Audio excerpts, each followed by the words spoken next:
The main culprits behind wear and tear on a wooden floor include foot traffic and footwear, because walking across the floor naturally abrades that surface, not to mention what high heels do, and outdoor shoes track in grit, sand and dirt that act like sandpaper underfoot. As well as pet claws, dogs and cats running across the floor can easily scratch through the standard clear coats, especially larger breeds. Also moving furniture, sliding it across the floor, and that you don't have any protective felts under those pieces of furniture, chairs and couches that would protect the floor.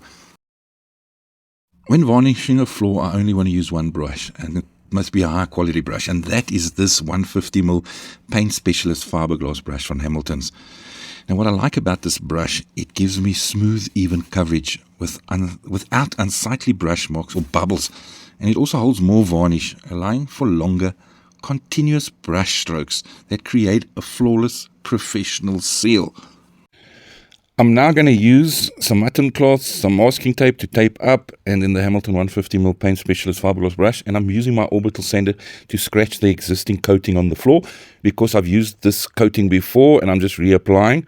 But if you're using something new, make sure you do a light sand on the floor and do a little square of your product that you've bought to see that it's compatible with your floor, especially if you don't want to strip the floor back to bare. So I'm giving a good sand with 60 grit sandpaper. Once done, I've scratched the floor nicely. Now I'm just getting all that dust, grease and grime off the floor and wiping it down with some lacquer thinners. And then I'm going to start coating. 2 coats of the varnish is ideal, and this product, Medals all-in-one quick drying wood varnish, comes in colors. I love that. It dries within an hour and you can overcoat within 4. Remember, always a good stir. The 150mm Fibreglass brush is ideal because it's nice and wide, and you load your brush with your varnish and apply it in about half a meter stroke lengths, and work quickly, and don't go back and try and touch up, because this product really dries quite quickly, and then it gets tacky on the brush and you start pulling at the varnish and it doesn't look good.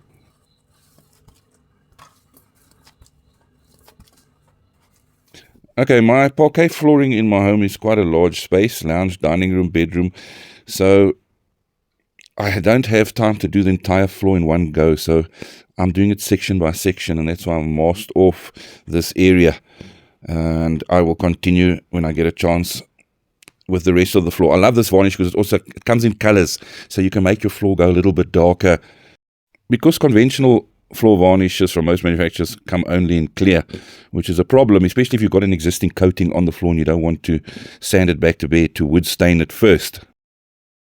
So 2 coats, 4 hours between the coats if you want to do it in a day, but I've decided to do a coat a day.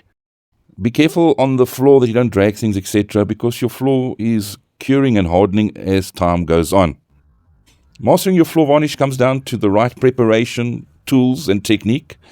So please trust Hamilton's 150mm Fibreglass brush to give you a flawless, streak-free finish.